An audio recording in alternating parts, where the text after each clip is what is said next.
Class 10 आज start करते हैं चैप्टर 1 रियल नंबर्स का lecture 1 FTA fundamental theorem of arithmetic, जिसमें हम कवर करेंगे पूरा कॉन्सेप्ट प्लस उससे रिलेटेड क्वेश्चन। तो बने रहिए मेरे साथ। मेरे इस चैनल पे आपको 26 27 क्लास 10 का एक कंप्लीट कोर्स मिलेगा जो धीरे धीरे मैं आपको अपलोड करता जाऊं।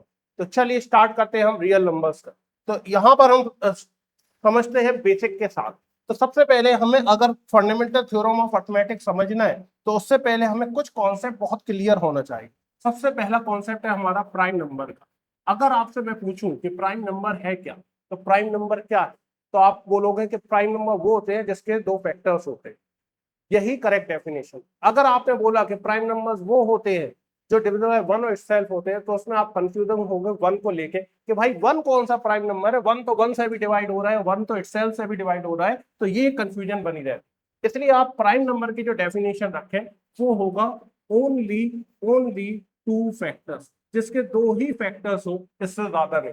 और एग्जाम्पल हम करेंगे प्राइम नंबर पे 2 3 5 10 ये सारे प्राइम नंबर्स। अब हम आते हैं इस नॉलेज के साथ कंपोजिट नंबर। तो कंपोजिट नंबर्स जो है वो क्या होते हैं? कंपोजिट नंबर जिसके मोर देन टू फैक्टर्स हो, more than two factor, more than two factor, जिसके दो से ज्यादा फैक्टर हो, वो होते हैं हमारे कंपोजिट नंबर। अब यहाँ पे देखो वन की कैटेगरी अलग होती है। अगर हम देखें तो वन के जो है वो एक ही फैक्टर है और ना उसके मोर देन टू फैक्टर है। तो वन जो है वो नीदर प्राइम नॉर कंपोजिट, ये याद रखिएगा कि वन ना तो प्राइम है ना कंपोजिट नंबर है। वन एक अलग नंबर है, ना तो प्राइम की कैटेगरी में आती है ना कंपोजिट की। और जैसे हम टू देखें तो एग्जांपल मैंने टू के फैक्टर क्या होंगे, 201। थ्री के फैक्टर क्या होंगे, 301, इसलिए ये प्राइम नंबर होगा। Composite number more than two factor, ऐसे जिसके वजह से ज्यादा फैक्टर हो। तो हमारा यहाँ पे सबसे पहला एग्जाम्पल जो शुरू होता है स्मॉलेस्ट कंपोजिट नंबर, वो होती है 4। क्योंकि 4 के टू भी फैक्टर है, 4 भी है और 1 भी है, तो मोर देन टू फैक्टर होगा, इसलिए ये हो गया कंपोजिट नंबर। 6 भी होता है एंड डैश डैश डैश, ये कंपोजिट नंबर। अब हमारे आते हैं को प्राइम नंबर्स। तो को प्राइम नंबर्स क्या होते हैं? को प्राइम नंबर्स वो नंबर्स होते हैं जिसका एस सी एफ होगा 1। अगर एस सी एफ 1 है, एस सी एफ अगर 1 है, तो ये हमारे कहलाएंगे को प्राइम नंबर। तो पेयर ऑफ प्राइम नंबर्स हमेशा को प्राइम होते हैं। जैसे 5 और 7 हमने लिया तो ये हमेशा को प्राइम होंगे। लेकिन इसके साथ साथ जो कॉन्जिक्यूटिव नंबर्स होती हैं, कॉन्जिक्यूटिव मतलब लगातार लगातार आ रही है, तो वो भी प्राइम नंबर, वो वही को प्राइम होगी। जैसे 5 और 6, अब हम देख रहे हैं 5 तो प्राइम है और 6 कंपोजिट नंबर है, लेकिन ये को प्राइम है क्योंकि ये कॉन्जिक्यूटिव है, क्योंकि इनका एससीएफ होगा 1। तो ये हमारे को प्राइम नंबर। तो ये बात समझ में आ गई, ट्यूबलाइट जल गई, बत्ती जल गई सबकी। प्राइम नंबर, कंपोजिट नंबर, को प्राइम नंबर। तो आज से हम हमेशा कमेंट में लिखिए कि हमेशा हम प्राइम नंबर की डेफिनेशन बोलेंगे ओनली टू फैक्टर। ये मत बोलना कि number divisible by one and itself, ये बच्चों वाली डेफिनेशन थी। अब इसको अपने दिमाग से निकाल के इसको डस्टबिन में फेंक दो और ये नई डेफिनेशन के साथ। ओके, अब हमें इसके साथ नॉलेज चाहिए एक फैक्टर्स की। फैक्टर्स क्या होते हैं? फैक्टर्स ऐसी नंबर जो गिवन नंबर को डिवाइड करते हैं। तो जैसे 12 है, 12 का फैक्टर 1 भी है, 2 भी है, 3 भी है, 4 भी है, 6 भी है और 12 इटसेल्फ भी है। तो ये सारे फैक्टर्स हुए 12 के। यहाँ पे ये सारी ऐसी नंबर्स हैं जो 12 को डिवाइड कर देंगे। तो अगर हम आपको बोले कि प्राइम फैक्टर्स क्या होंगे इसमें, इसमें प्राइम फैक्टर्स कौन कौन से आप बता सकते हैं? तो अगर आप ध्यान से देखें तो इसमें जो प्राइम फैक्टर्स है, इसमें जो प्राइम फैक्टर्स है हमारे, प्राइम फैक्टर वो हो रहे हैं, एक तो ये 2, ये प्राइम फैक्टर क्योंकि ये प्राइम नंबर है और फैक्टर है 12, तो इसलिए ये प्राइम फैक्टर। ये भी प्राइम फैक्टर है, ठीक है। इसके अलावा कोई भी प्राइम नंबर नहीं है और 1 को तो प्राइम फैक्टर कभी मत लेना, ठीक है। तो it is not a prime factor. Clear हुआ यहाँ तक? समझ आए? समझ में आए? ठीक। चलिए, तो अब हम समझते हैं एफटीए। ये एफटीए है क्या? बड़ी सिंपल सी चीज है, बहुत ही सिंपल लैंग्वेज। अगर डेफिनेशन ऐसे देखेंगे तो आपको बहुत टिपिकल लगे, लेकिन उस डेफिनेशन को समझो। तो हमारा ये जो फंडामेंटल थ्योरम एफटीए है वो कहता क्या है? एफटीए कहता है कि कोई भी कंपोजिट नंबर हो, कोई भी कंपोजिट नंबर हो, उस कंपोजिट नंबर को हम प्रोडक्ट ऑफ प्राइम फैक्टर्स लिख सकते हैं। प्रोडक्ट ऑफ प्राइम फैक्टर्स लिख सकते हैं, प्रोडक्ट ऑफ प्राइम फैक्टर्स लिख सकते हैं। जैसे एग्जांपल हम ले रहे हैं 12, 12 को प्राइम फैक्टर्स में ऐसे लिख सकते हैं 2 to the power of 2 into. तो ये जब प्रोडक्ट करेंगे तो ये भी 12 ही होगा, ठीक है। तो ये लिखा हमने प्रोडक्ट ऑफ प्राइम फैक्टर्स।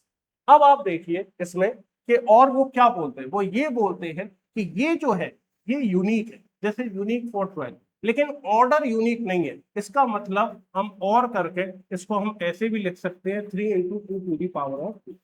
तो ऑर्डर कैसा भी हो, लेकिन जो प्राइम फैक्टर्स जो हमने यूज किए इसमें और जो पावर वो यूनिक है, वो सिर्फ 12 के लिए। इतना ही है फंडामेंटल थ्योरम ऑफ अरिथमेटिक। इसमें बहुत ज्यादा टेंशन नहीं लेना, इसमें टेंशन लेने की जरूरत नहीं, बस इतना सा बेसिक आप समझ गए और इससे ज्यादा इसमें कुछ भी नहीं। ठीक है, तो कोई भी कंपोजिट नंबर हो कोई भी, उसको हम हमेशा प्रोडक्ट ऑफ प्राइम फैक्टर्स से लिख सकते हैं। और जो 1 है वो ना कंपोजिट है ना प्राइम है, और वो इसी डेफिनेशन की वजह से कंपोजिट नंबर से हटी थी, क्योंकि अगर 1 को हम कंपोजिट लिखते तो ये जो यूनिकनेस है वो नहीं आता। ठीक है, चलिए आगे बढ़ते हैं। तो यहां पर हम देखें क्वेश्चंस के साथ, तो पहला जो क्वेश्चन होगा हमारा एफटीए में वो होगा कि हमें कभी नंबर दी होगी उसको प्राइम फैक्टर्स के फॉर्म में लिखना है। अब ध्यान रखना कि सीबीएसई बोर्ड आपको 12, 18, 20 ऐसे तो नंबर देगा नहीं, नंबर होगी थोड़ी सी बड़ी, और वो भी ऐसी नंबर जहां पे मिस्टेक हो सकते हैं। तो मेरे कहने से एक बार अपने नोटबुक में इसके फैक्टर्स निकालो और देखो कि क्या आपने मिस्टेक की। और याद रखना फैक्टर्स निकालने के लिए सबसे बढ़िया कॉन्सेप्ट है कि स्मॉलेस्ट नंबर से शुरू करो। स्मॉलेस्ट नंबर से आप स्टार्ट करोगे, कभी आप फैक्टर निकालने में नहीं फंसोगे। तो स्मॉलेस्ट से शुरू करिए, फैक्टर निकालिए और देखिए आपसे कहीं गलती तो नहीं हुई, एक बार ये जरूर चेक करें। चलिए, तो इसके हम फैक्टर्स निकालते हैं। तो 32760, और ये बुक आपका साथ में ही होना चाहिए, पेज पलट के नहीं करना। एग्जाम में भी, अपने बोर्ड एग्जाम में भी आप साइड में कॉलम पे ये फैक्टर्स निकालते हुए दिखाना वहां। तो हमने सबसे स्मॉलेस्ट नंबर 2 ली, 2 से ये नंबर डिवाइड हो रही क्योंकि इवन है। तो 2 1 जा 2, 2 6 जा 12, 2 3 जा 6, 2 8 जा 16, 0 ये आ गया। यहाँ पे आ गया 2, 2 8 जा 16, 2 1 जा 2, 2 9 जा 18, 0। फिर से 2 से हो रहा है, 2 4 जा 8, 0 आएगा क्योंकि 1 छोटी है। 2 9 जा 18, 2 5 जा 10। यही एक डेंजर जोन है, यही एक डेंजर जोन है। इस डेंजर जोन को मार्क कर लो DZ।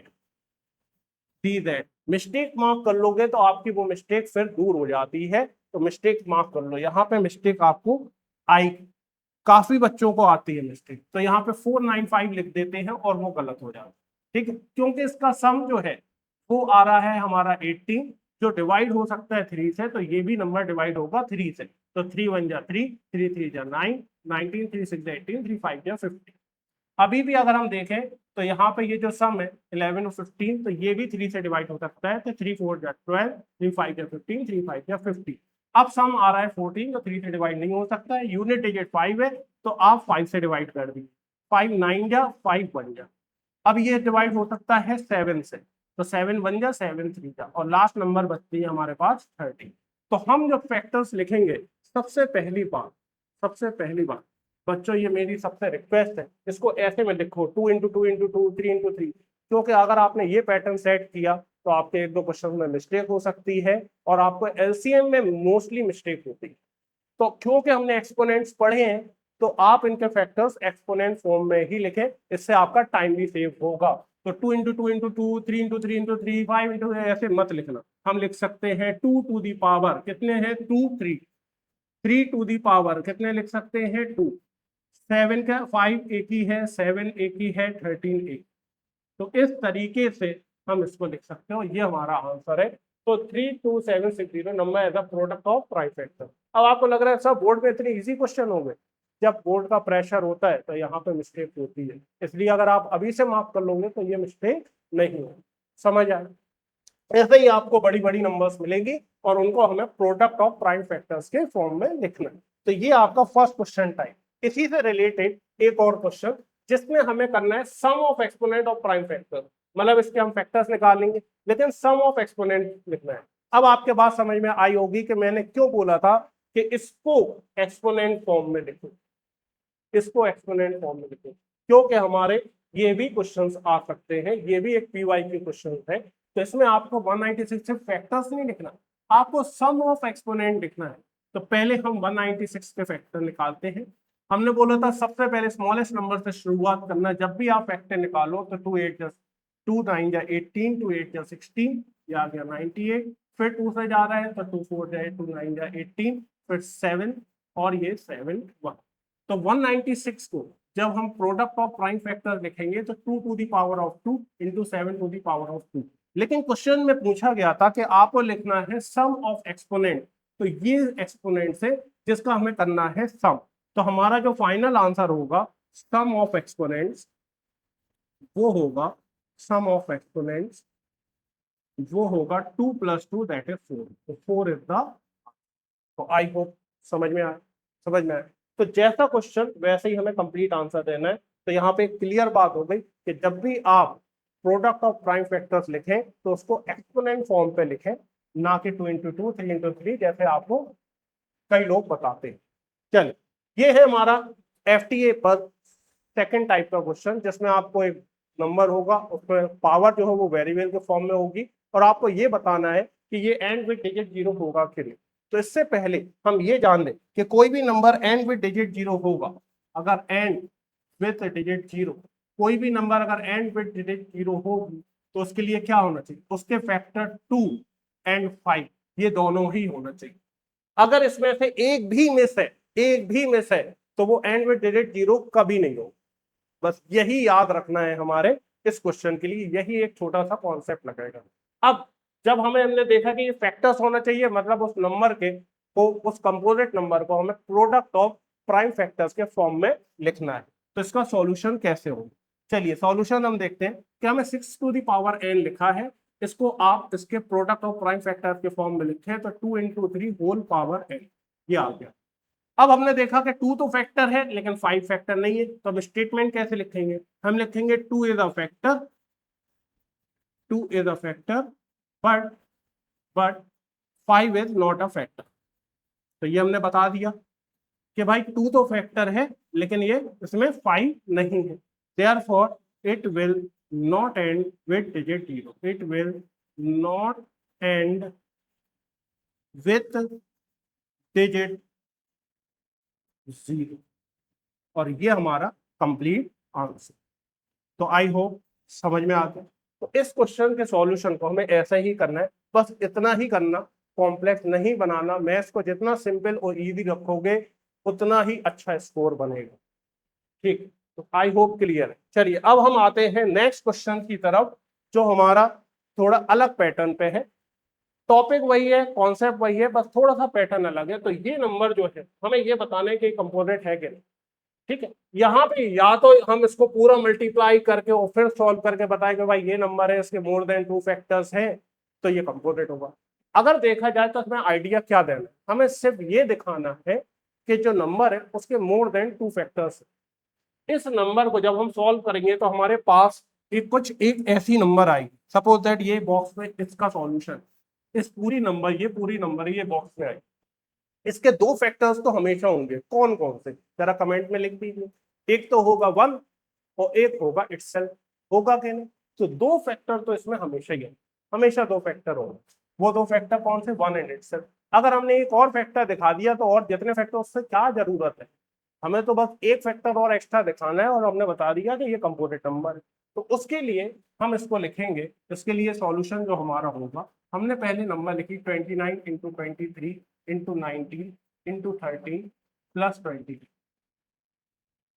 इस नंबर को लिखने के बाद हमारा एक क्वेश्चन आप सभी लोगों से वो कमेंट में आंसर दे, इसके इस क्वेश्चन में कितनी टर्म्स, क्या आप बता सकते हैं कि इस क्वेश्चन में कितनी टर्म्स, जरा सोच समझ के लिखना कि इस क्वेश्चन में कितनी टर्म्स। ठीक है, चलिए तो हम देख रहे हैं कि इसमें सिर्फ 2 ही टर्म्स है, एक ये और ये। इन दोनों टर्म्स में 29 जो है वो कॉमन है, तो जब ये कॉमन आ गया तो हमारे पास बचा 23 × 19 × 13 + 1। अब यहाँ पे बहुत से हमारे दोस्त टीचर्स बोलते हैं कि आपको ये भी सॉल्व करना जरूरी है, लेकिन मैं बोलता हूँ कि आपको ये सॉल्व करने की बिल्कुल जरूरत नहीं है, क्योंकि जब कॉमन फैक्टर आ गया है तो हमें ऑलरेडी डिसाइड हो गया कि इसके मोर देन 2 फैक्टर्स हो गए। तो हम इसको आंसर कैसे लिखेंगे कि 29 इज अ फैक्टर, तो 1 एंड इटसेल्फ तो होगा और 29 भी आ गया। ये डेफिनेशन इंपॉर्टेंट है, इसको स्टार्ट बनाने ये लिखना है कि it has more than 2 factor, it has more than 2 factors, it has more than 2 factor. तो इसके मोर देन 2 फैक्टर्स है, देयरफॉर इट इज कंपोजिट, इसलिए वो कंपोजिट नंबर है। तो आई होप सभी को समझ आए, सभी को समझ आए, तो इसलिए ये कंपोजिट नंबर। क्लियर है, क्लियर है दोस्तों। तो इस क्वेश्चन को हम इसी तरीके से सॉल्व करेंगे। अब ये इसको सॉल्व करने की जरूरत नहीं। क्लियर। चलिए अब हम बढ़ते हैं आगे अपने नेक्स्ट क्वेश्चन की तरफ। तो नेक्स्ट क्वेश्चन जो है हमारा वो भी सेम ही टाइप का है, इसमें भी हमें इसको प्रोडक्ट ऑफ प्राइम फैक्टर्स के फॉर्म में लिखना है। तो इसको आप लोग पॉज करें, खुद से सॉल्व करें और देखें क्या इस क्वेश्चन ने आपका टाइम वेस्ट कराया, 10 मिनट लग गए इसको सॉल्व करने में, और एक नंबर जो आपको मिलेगी जिसमें आप सर खुजलाओगे कि ये नंबर किससे डिवाइड होगी, समझ नहीं आएगा। जब भी आप ऐसा फंसो तो उसमें ये जरूर देखो कि वो नंबर डिवाइड होने चाहिए 7 से, 11 से, 13 से, 17 से, 19 से और 23 से। मैक्स आपको बोर्ड में इतने ही आते। अगर इन सबसे डिवाइड नहीं हो रहा है तो फिर वो नंबर कौन सी है, सॉल्व करें, कमेंट करें, क्योंकि ये क्वेश्चन मैं आप लोगों के लिए छोड़ रहा हूँ। अब आप सोच रहे हो कि सर इसके सॉल्यूशन कहाँ से देखेंगे, तो इस क्वेश्चन का मैंने एक शॉर्ट बनाया हुआ है, उस शॉर्ट को जरूर देखें और देखें कि आपने भी सही किया है कि नहीं। उस शॉर्ट में मैंने बताया है कि आप कैसे पहचाने कि नंबर प्राइम है कि नहीं। तो आपको 10 मिनट जो आपके वेस्टेज हुए चेक करने में उसकी जरूरत नहीं पड़ेगी। तो उस शॉर्ट को जरूर देखें और कमेंट करें। और अब हमारा कमेंट करें, अपने दोस्तों को साथ शेयर करें। अगर मेरी एक्सप्लेनेशन आपको बहुत अच्छी लगी है तो प्लीज प्लीज सब्सक्राइब करें, क्योंकि यहाँ पर अभी सिर्फ लेक्चर 1 आया है। अब नेक्स्ट वीडियो जो आएगा वो है लेक्चर 2, जो होगा एचसीएफ और एलसीएम। तो इस पूरे रियल नंबर्स को मैंने 4 लेक्चर्स में डिवाइड किया है। पहला लेक्चर एफटीए जो हम पढ़ चुके हैं, सेकंड लेक्चर जो आएगा वो आएगा हमारा एचसीएफ और एलसीएम के ऊपर। थर्ड लेक्चर जो होगा उसमें हम सिर्फ स्टेटमेंट क्वेश्चंस करेंगे एचसीएफ और एलसीएम में, और ऐसे प्यारे लॉजिक बताने वाला हूं जिसमें मोस्ट ऑफ हमारे स्टूडेंट अटकते हैं। तो स्टेटमेंट क्वेश्चन से अब आपको डर नहीं लगेगा। तो वो होगा हमारा लेक्चर 3, और लेक्चर 4 में होगा सिर्फ रैशनल और इरेशनल नंबर। इस तरीके से मैंने इस चैप्टर को डिवाइड किया। तो till then, doing well, study well, जय हिंद।